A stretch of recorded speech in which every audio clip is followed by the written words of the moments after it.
Hi guys, welcome to engineering chemistry class. Today we are in the last lesson, crystal field splitting in tetrahedral and square planar complexes. So far we have learnt postulates of crystal field theory and crystal field splitting of d orbitals in octahedral complexes. Now we are stepping into tetrahedral and square planar complexes. We know that a regular tetrahedron is a cube. So tetrahedral complex is related to cube. A metal atom is at the center of the cube and the 4 of the 8 corners of the cube are occupied by the 4 ligands as shown in the figure. The directions x, y and z point to the face centers.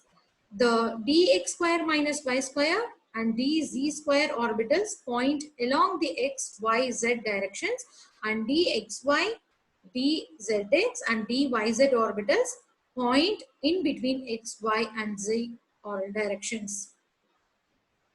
So the dz square, d and dx square minus y square orbitals are said to be e orbitals, whereas the other 3 orbitals are said to be e set of orbitals. The T2 orbitals are pointing close to the direction in which the E orbitals are lying in between the ligands, are shown in the figure. As a result, the energy of T2 orbitals increases compared to the energy of E orbital. Thus, the D orbital split into 2 sets. I explained you already.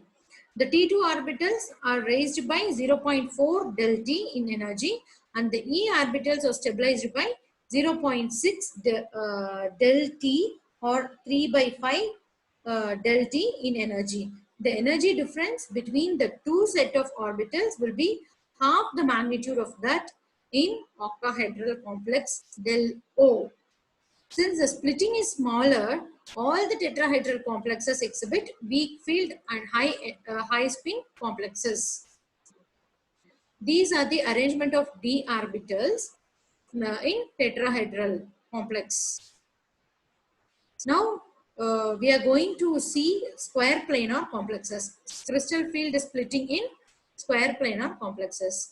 See, if 2 ligands in octahedral complex, say MLX complex, considering those along the z-axis also, are moved either towards or away from the central metal ion, the resulting is said to be tetragonally distorted. That is, if the 2 ligands are moving away from the metal ion, means the octahedral is said to be tetragonally distorted structure. Ordinarily, such distortions are not favored since they result in a net loss of bonding energy. So, in such conditions, such distortion is favored because of Jahn-Teller effect.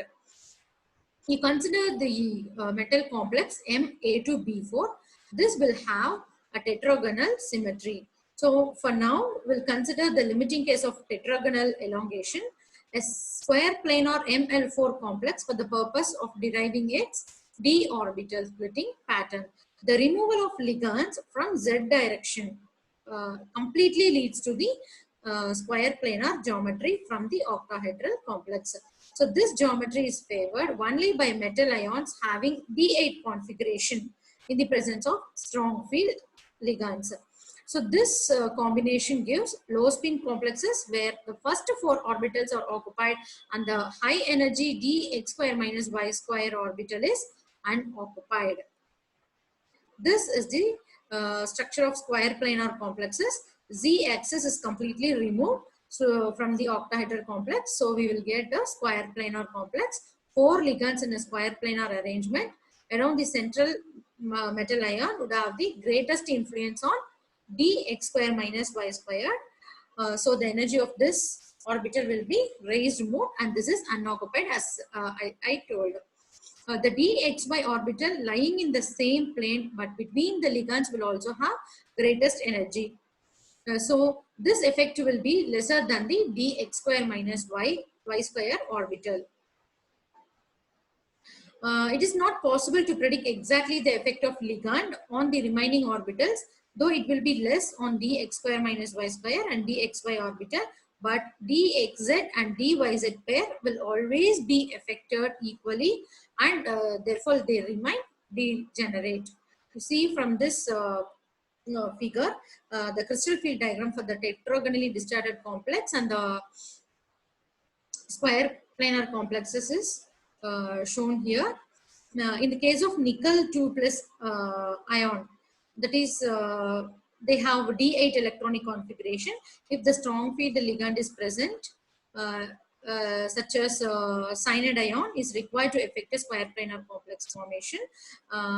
Then coming to the palladium complex, PdCl4 twice, the palladium PD2 plus is in D8 metal ion configuration.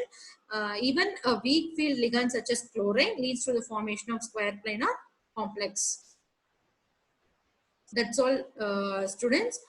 We have gone through all the 8 lessons, and the suggested textbooks for this unit and for the whole engineering chemistry are Engineering Chemistry by P.C. Jain.